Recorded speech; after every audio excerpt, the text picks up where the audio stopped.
Visdrīzāk jūs esat dzirdējuši, ka Bībele mūs brīdina, ka par katru nelietīgu vārdu mums būs jāatbild tam kungam.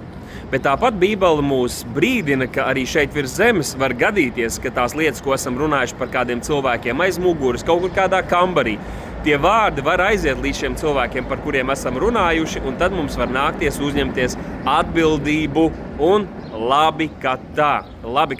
Salmana mācītāja grāmatā rakstīts, lai mēs nelādam valdnieku pat savās domās un nerunājam ļaunu par ķēniņiem vai valdniekiem vai ietekmīgiem vai bagātajiem arī savā guļam kambarī, jo kaut kādā veidā tie vārdi var aiziet līdz šiem cilvēkiem, un diezgan bieži tas tā arī gadās.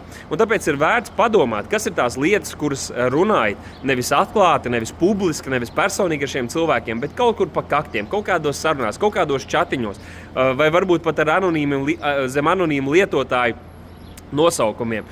Var rakstīt un teikt un runāt lietas, bet vai tu būtu gatavs to pateikt arī acīs, skatoties sejā un uzņemties atbildību par to, ko tu esi teicis? Jo, ja tā nav, tad labāk paklusē.